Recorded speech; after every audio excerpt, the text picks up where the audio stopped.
after that transition, we now get to the People's Court. As earlier mentioned, the conversation is largely about how we then get to export labor. But of course, even as we have this conversation, we realize that this is a market that really we can't fight with, in as much as for the longest of time, people have attempted to do that. And therefore, I mean, instead of fighting the market, I think the most noble thing to do is to make sure that it is well streamlined for purposes of making, the grounds that our people or our youth or people from Kenya are landing, then they are safe grounds for them. And of course, as we get to this conversation, we open the lines for you to interact with us. As always, the hashtag, the People's Court at Linda_Lela TV47KE, the SMS short code running down on your screen. The SMS short code as well as the WhatsApp number. You can call us live. You can drop your messages. We'll be looking at them as we continue. On this side of the People's Court, or on this side that I'm in, we have right next to me Moses Adala. Moses Adala is the CEO of Competitive Manpower International. Of course, they work with people locally and as well internationally to ensure that there's that export of labor. And of course, he'll be weighing in on this. Perhaps, we get to grill him some more as to how, you sometimes want to, and I don't want to criminalize him in any way on behalf of very many other people. But, when we're talking about agents and, we're talking about companies that take people abroad, you mentioned that to any Kenyan, unless they're desperate for a job, they want to look at these people as bad people because they assume that, oh, these ones are the ones that are going to scam you, con you and everything. We definitely are going to question him or put him to task to speak on behalf of the other agencies that are clean agencies. We also have AG Secretary, that is the Labor, Migration and Management, State Department for Labor and Skills Development, Joel Mwanzia. Thank you so much for creating time once again, sir. And we also have Ms. Sabina Acheng, who is the International Development Practitioner, that is KDA Secretariat, Kenya Diaspora Alliance, right? Yes. Asante sana for creating time. Most of the people who travel abroad actually are, persons, or most of the people who are in diaspora, people who probably traveled abroad in search of jobs, and maybe they were lucky enough to get married, lucky enough to get citizenship, lucky enough to get, permanent jobs, and they have settled down. The remittances that they make to the country is massive, and we must appreciate that. But I am sure that those ones that work abroad really continue to struggle. And sometimes you as an alliance will always get complaints and requests of just trying to come up with policies that will streamline this. What is the situation like today vis-a-vis, say, 2, 3, 4 years back? Thank you so much, Linda, for that amazing question. I'm happy to be here. And it's an absolute privilege to be able to be on this panel as well as the audience. Yeah. The Kenya Diaspora Alliance is an organization that focuses on Kenyans living abroad, working, or immigrants. And it has a nominal membership of 300,000.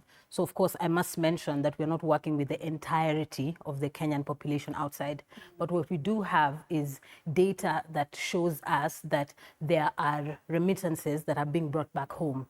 Presently speaking, I believe we're standing at 640 billion. 640 billion is an amount that needs to be included. It has to be talked about because it represents people's efforts. It represents Kenyan's spirit of resilience. But most importantly, it speaks to the present economic situation. And I would also like to point out that the matter around people moving abroad is not just limited to, taking a flight and saying, I want to live abroad. It encompasses the labor and what that entails. And just to kind of touch on to what Linda has asked me, I think it's important today, and I'm looking forward to flesh out the ideas that are coming out. And one of the themes that I'm hoping will come out through the audience and conversation would be that of transparency and accountability. Because if we're talking about 640 billion, but at the same time we have an economy that is not necessarily streamlined so that people are confident to remit back knowing that their money will work for them, then this is a conversation worth having, and I'm happy to explore this. And even as we seek to see the money, coming back home and these people well appreciated, what are the situations like for them that are actually working abroad most of the times? What are the complaints, or what are, the good reports that would come in? And that in this case, then you probably want to look at the different countries. So, of course, like I mentioned earlier, we are not going to focus on specific countries, Okay. but we do have data that covers the 300,000 nominal membership, right? And so one of the things I think that comes across that is so pertinent is the idea of human dignity. Now, when we focus on, unfortunately, the Arab circle, so to speak, so we're talking about Oman, Saudi Arabia, and so on and so forth, the stories that are coming out of there are bringing in the question of human dignity. We are looking at Kenyans who have high levels of literacy. We're not talking about people who are not educated. And now you take a student that has probably, suffered and struggled through their entire lives. They have seen their parents, infiltrate the system and try and do their best to be able to take them abroad. But then when they go abroad, they are told that you're going to have to become a house help. Don't get me wrong. Being a house help is not the issue. It is the circumstances around being a house help. So you are subjected to inhumane conditions. Okay. I don't think I would like to, further to go into details, but I think the most important theme is that of human dignity. And so how can that human dignity be kind of extrapolated within our economy and try and figure out what does being a Kenyan locally and internationally, and can these two things match? Okay. All right. We'll be coming to this other side, maybe to pick your story before we even expound the conversation further. But briefly, I'm glad that you mentioned what it is that, these Kenyans are suffering, especially when it comes to the concerns of human dignity. Yes. And the PS Ministry of Labour and Skills Development, Shadrach Modime, on the 17th of March, I think I began this broadcast by highlighting that, talked about, bilateral agreements that are ongoing with the very countries that actually Sabina mentions here, in terms of making sure that, of course, the persons that are actually exported abroad for labor then have conducive environments staying there, conducive environments when it comes to basically, their duties at work and all that. How far are we with that? Thank you very much, Madam Linda, for having me here. And it's my second time to be here to engage with Kenyans and stakeholders in the space of labor mobility in Kenya. And we are happy to share our thoughts and initiatives that the government is undertaking in as far as facilitating mobility of Kenyans to access opportunities out there is concerned. I think the whole essence of our involvement as government in the process of facilitating access to opportunities is to make the environment conducive, so that Kenyans can make informed choices about decisions to move. And for them to be able to do that, I think we need, and we have taken initiatives to ensure that the legal infrastructure, both within the country and the partnering countries, is in place and is sound and is robust enough to take care of their issues during the migration cycle. Right. And when I talk of migration cycle, I mean during recruitment, during their, their journey to their various destination countries, during their tenure of service, and during return as well, and reintegration. Okay. We are focusing on the entire cycle.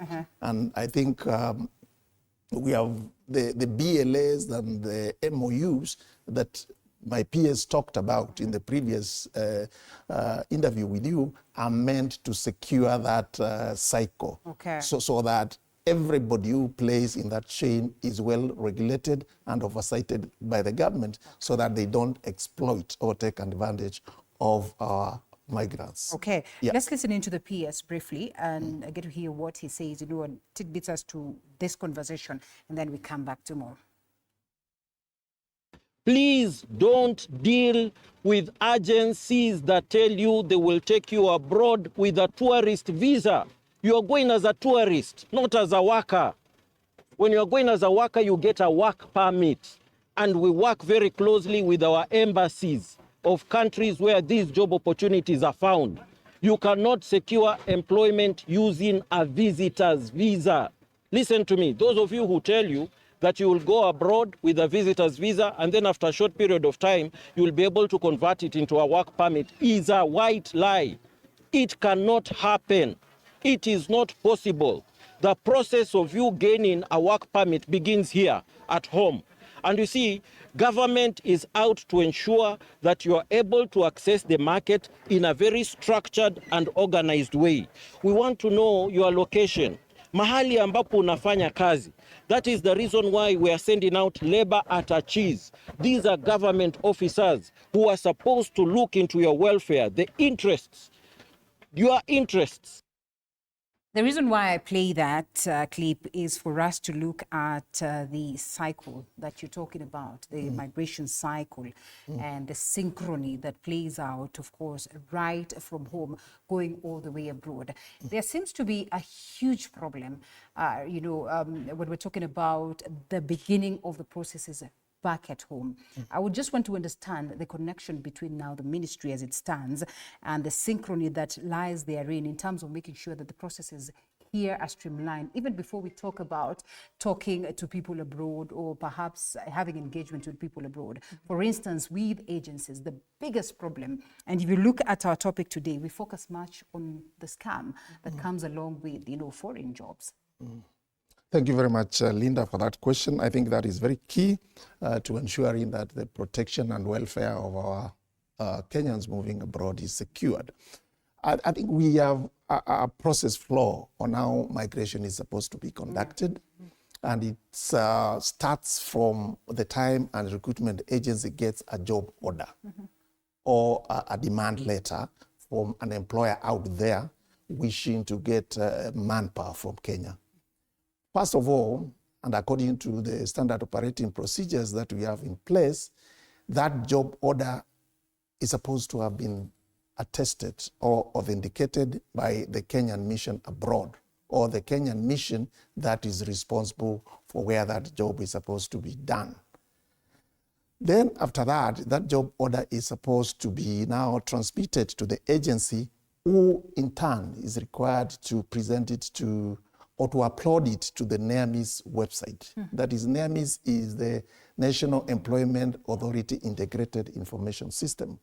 NEA is a state agency within the Ministry of Labor that oversees recruitment agencies, that licenses, that registers and suspends their licenses in case they breach any of the obligations that they are supposed to have.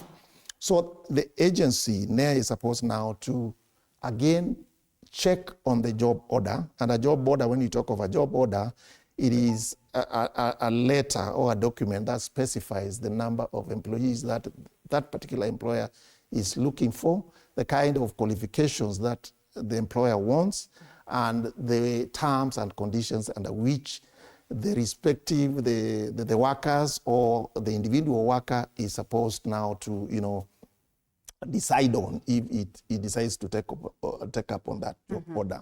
The role that NEA, does with that document is to ascertain that the terms and conditions offered therein are fair and are above what that migrant will ordinarily get in Kenya and are competitive in terms of the job market of the country of destination. All right. So once they satisfy themselves that the terms are okay and that the recruitment agency in Kenya is properly licensed, the employer in the country of destination is a legitimate employer, because the embassy is supposed to also confirm the credibility of the employer and whether it's an employer who has had previous experience of exploiting Kenyans or even other foreigners, and whether that employer is in good standing with local authorities in that country.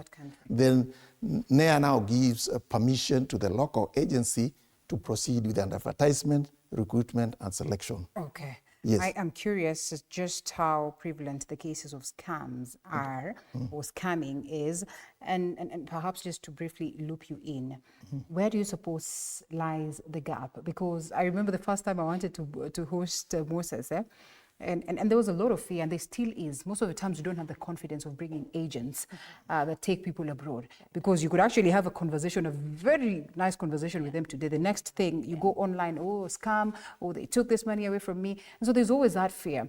So the first time I invited him for an engagement, I think he came with all the certificates of his agencies, and he literally made sure to convince me that his is a legitimate entity. But I mean, with all these cases of scam, then it paints an entire ugly picture of the entire basket. Like they always say, one rotten potato, basically every other potato in that basket is considered rotten. Where is the gap when we're talking about making sure that this is streamlined, when you're talking about offering or issuance of licenses of, holding these agencies in the country? Do you suppose that NEA falls at some point, or perhaps it's just something that is not being handled right? I think, thank you for having me. Karibu.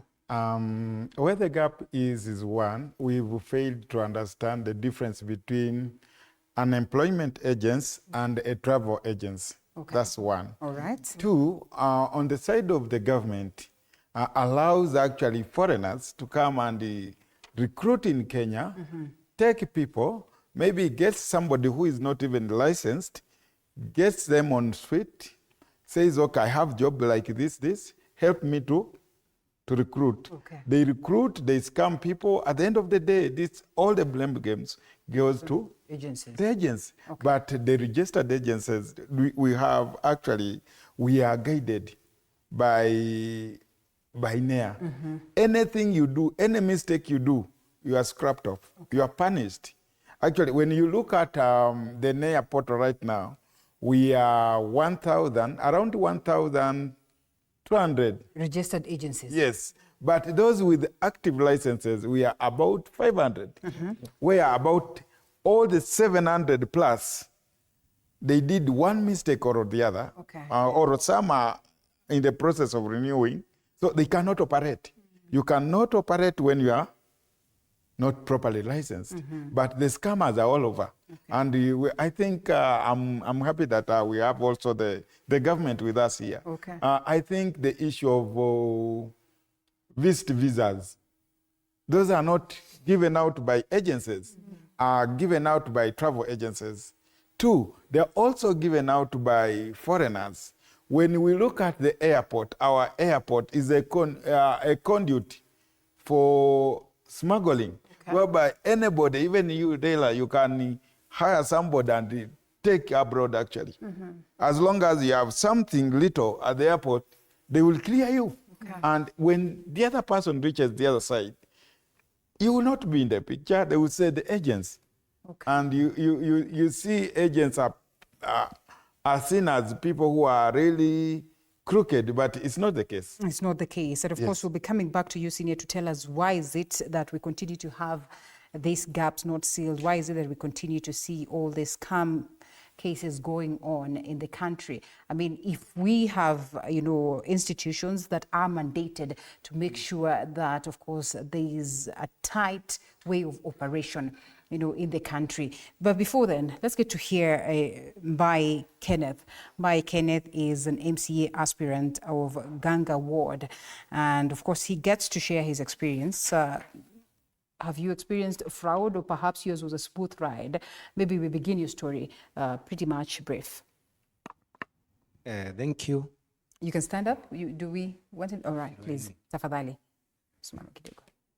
Thank you, Asante, because of being invited here. Oh, thank you. I'm very grateful. Oh. My name's Kenneth Kilemi Mbaya.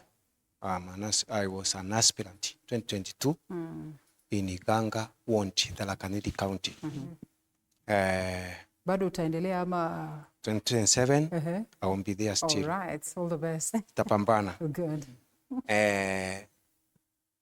After election, I decided to just go abroad for a moment. Okay. So last year I paid one agency by the name Trust Being Verified Agency.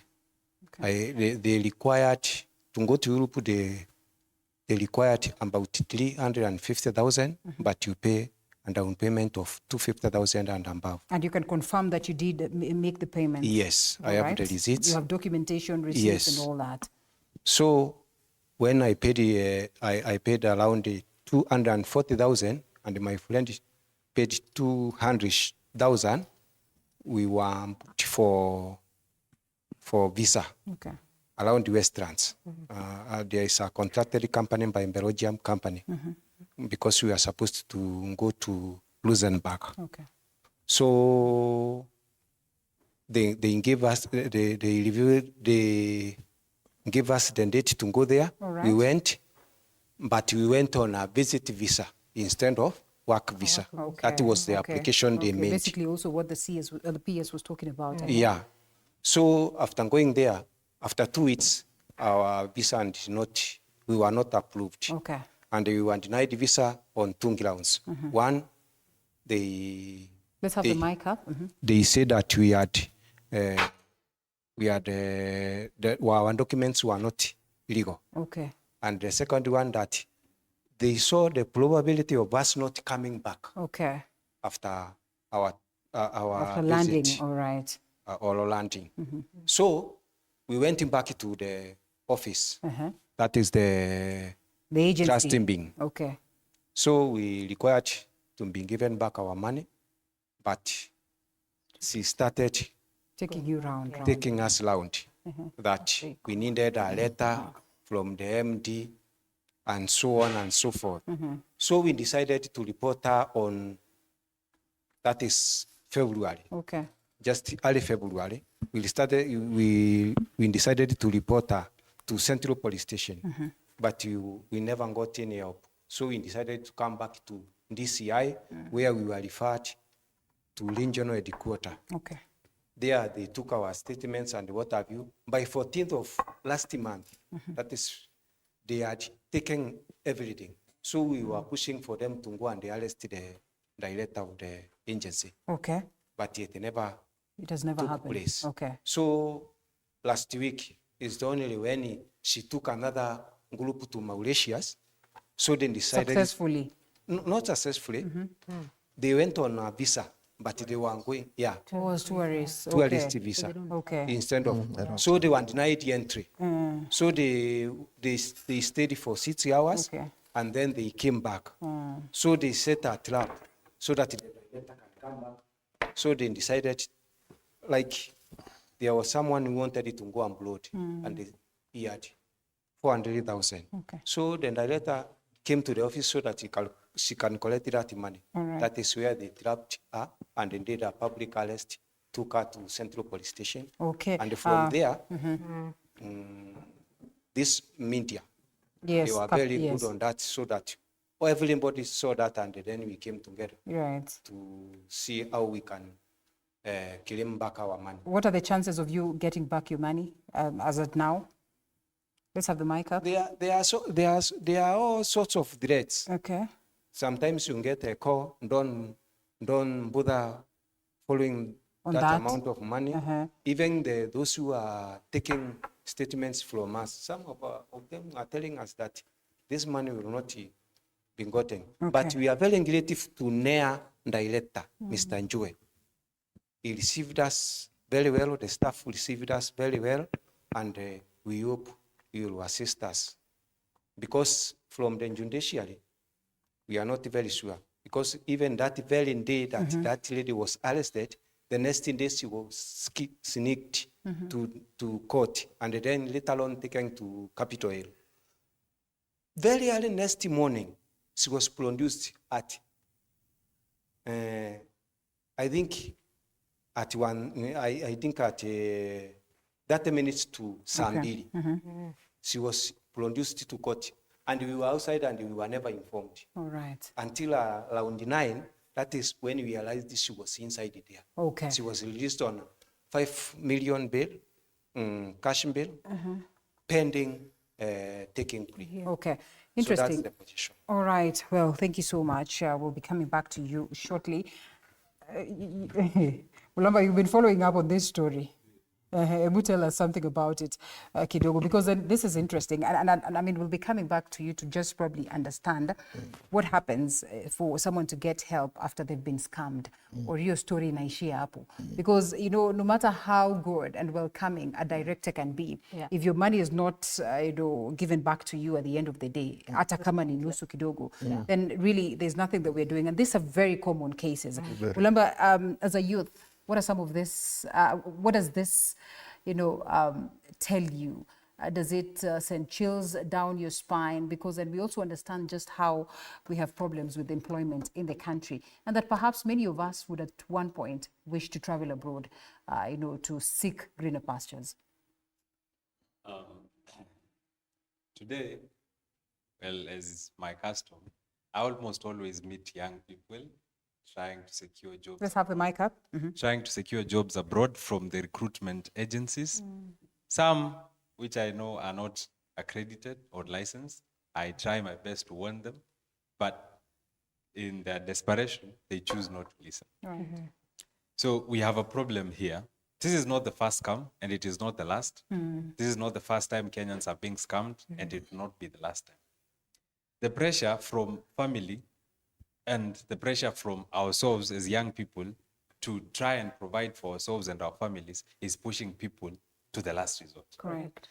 The economic hardship that we have in this country, coupled with an employment crisis, has pushed people to the wall. Need I mention that in this desperation, Kenyans do not do their due diligence on most of these agencies. There is a sound procedure and process on how to verify an agency, on how to do your due diligence before you travel with an agency to work abroad. But most of the Kenyan people do not follow this through. I'll play And I the will devil's not advocate. squarely- I'll play the devil's advocate and perhaps talk about that girl who's coming from the rural area and really, like you rightfully say, the pressures of life are getting you to that space, and the only thing you can imagine. And most of the times you actually talk to these people, they will tell you so and so from my village was taken with the same agency successfully, they are working and all that. Then boom, comes in the element of scamming. I mean, is it for Kenyans to strongly do their due diligence, or perhaps for the government to, as well work so hard on the element of civic education, so that people are constantly reminded of the possibilities that of being scammed, even at those rural levels? This is a multifaceted problem. I started with the problem that is Kenyans. Okay. And I will go to the problem that is the Ministry of Labor, the Ministry of Foreign Affairs, and NEA. Okay. Because they still have a problem in that we have licensed agencies. The trust pin is talking about, I know where it's located. I know their offices. They even have rented an entire office block. And NEA knows where they operate from. And they are licensed. That makes it worse. Okay. You have a licensed agency that is scamming Kenyans. So who's at fault here? The ministry is at fault. NEA is at fault. Why are these agencies allowed to work and allowed to continue scamming Kenyans from one scam to the other? Because Rish Kamuge, who is the CEO of TrustPin, has scammed Kenyans severally. This is not the first time. But And she of course, always gets away. we're not here in the business of character assassination, but of course, if this is in the public domain, it must be mentioned. it is Even in though the we do not public domain. belabor on that. Yes. So as I was saying, we have a problem in the ministry in that the ministry has licensed agencies that are still scamming Kenyans. I would understand if an agency is not accredited and it is not licensed, but it is scamming Kenyans. I cannot understand that a licensed agency that has scammed Kenyans before still is scamming Kenyans in 2024. And the ministry is doing nothing about it. And that agency has its license renewed every year because the ministry has the wherewithal to decide whether to renew the agency's license or not. And the renewing the agency's license is not cheap. I think it's 300,000. Perhaps the ministry should tell us if they really love money that much that they would renew the licenses at 300,000 and let Kenyans suffer in the hands of these agencies. And I want to speak on behalf of the ministry, but I'll let you, Senior, to come in and respond to... As I finish. Okay, make it very brief. Yes, as I finish, I would also want to apportion some blame because there's enough blame to go around to the recruiting agencies. Because these recruiting agencies are run by people. They are not run by robots. And they are run by Kenyans, most of them. They are not run by foreigners. Right. You, as a Kenyan citizen, are running or is running an agency that is scamming Kenyans, but your conscience allows you to continue doing that. Okay. How shameful of you, how morally reprehensible of you. All It right. is a situation that is not precedented. Okay, so just how systemic, or what are some of these systemic gaps that we would look like at to say that, these are the very same ones that are actually enabling, labor export scams that we continue to witness in the country. I know we're going to talk about the economic conditions and all that. Those ones are there. Those ones will always be there. But the systemic gaps, and perhaps this would boil down to the Ministry of Labor. I mean, why do we still have these ones? Thank you very much. And I recognize the comments that have been made by, what's your good name? Mulamba. James Mulamba. Yeah, I think you are spot on. The problems and the challenges are multifaceted, and that explains the gaps that Linda has highlighted. There is work to be done, and that's why, in the wisdom of this government, new institutions were created in 2022, one of which was the directorate which I'm currently heading, the Directorate of Labor Migration Management, because it was noted that every government agency prior to 2022 was doing their bit without the other one knowing what they were doing. And the migration process was not integrated, coordinated, and seamless. So unscrupulous people used and have taken advantage of Kenyans in the process. So we were created to ensure that there is coordination between MDAs involved in the business of migration across government ministries, because migration work is not only done by the Ministry of Labor, but Ministry of Foreign Affairs, the Ministry of Interior through the Directorate of Criminal Investigations, the Immigration Department as well, both in the processing of documentation and the clearance of migrants at the airports, the embassies in our various destination countries, and even other stakeholders outside government, that is the private recruitment agencies, training institutions, training providers, and so forth, and even embassies locally here. So that space is what we were given to coordinate and oversight as the Directorate of Labor Migration, and as well as also ensure that there is protection.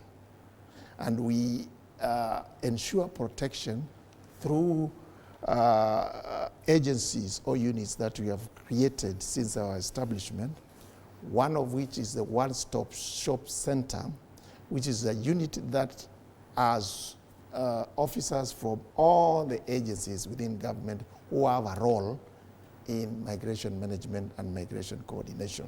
DCI, NITA, NEA, Ministry of Education, Ministry of Foreign Affairs. But just how much noise is being made to enlighten Kenyans of all this information that you're talking about? Because this is an area that requires for constant reminders, for constant, advertisements, for constant, civic education revolving around that. And maybe even as you ponder on that, perhaps just to loop you in, or briefly to loop you in, what role does the Kenya Diaspora Alliance then play in terms of making sure that, the persons that are staying abroad are protected, but equally the persons that are looking forward to transition to staying abroad and working abroad then are equally protected in Synchrony? I think a lot of publicity, if anybody is scared to listen. Senior, let's allow her to come in and then we come to you, yes. Because then it's largely about the Diaspora Alliance, yes. Yeah. I think this is the perfect part for me to answer, because I was just going to literally come up off of what James has said. If you listen to his incredibly powerful speech, so to speak, he mentions about something that ties in with what I started with. I started by saying the importance of transparency and accountability, right?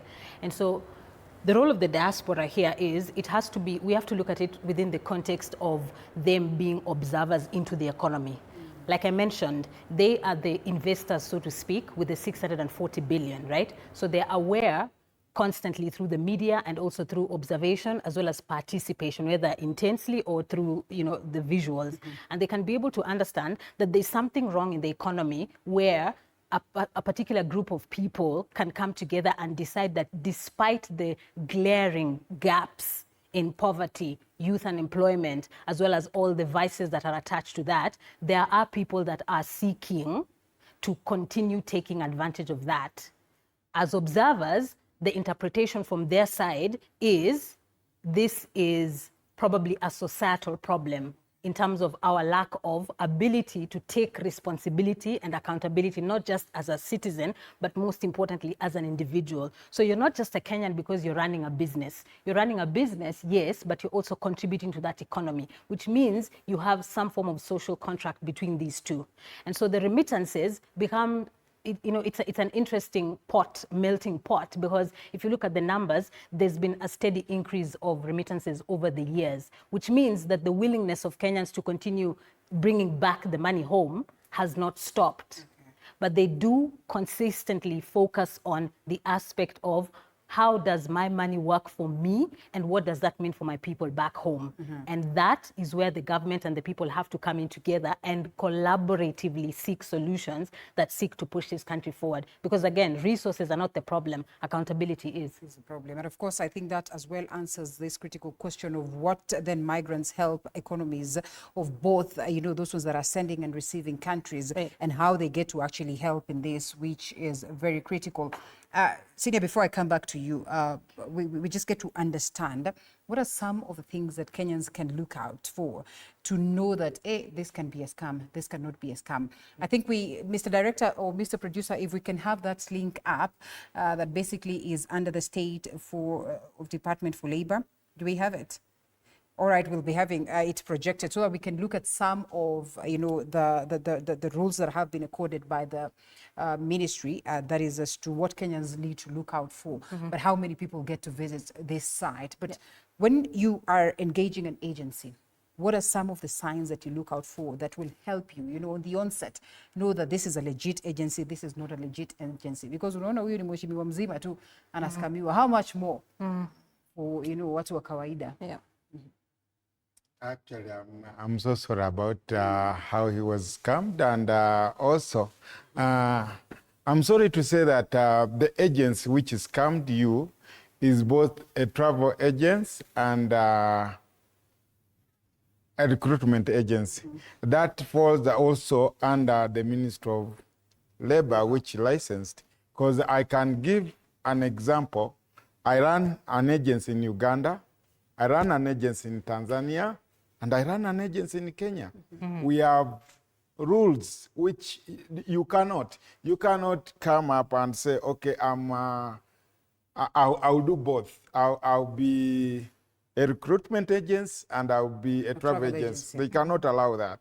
And in such a scenario, the company which scammed you has the right to say, okay, these are my people, I'm a travel agency. Okay. So it's also hard for the government to find out the truth.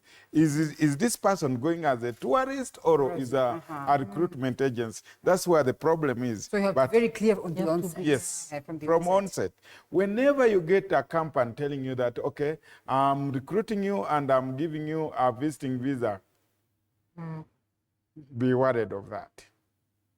If you get a company asking you that, okay, I need this kind of money, because, okay, there is companies, we have 4 categories of companies. We have a company which says that you will not pay anything. The other company, the other company pays everything for you. Okay.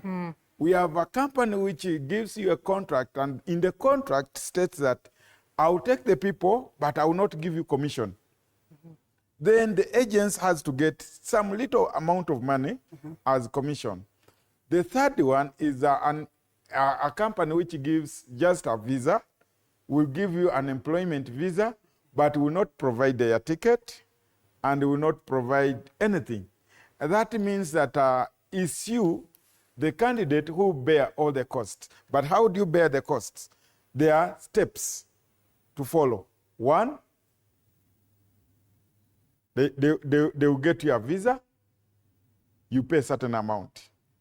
They give you a ticket, you complete the payment. But whenever you get a company pushing, and actually, ideally, to be honest, most of the candidates who are taken by the agents, we have middlemen around. And you find 90% of people who have been conned are not conned by the agents, They're conned by... are conned by middlemen. Okay. And when it comes to relatives, you see, I may take a person of a neighbor or somebody. A neighbor will come and con you in the name of my company.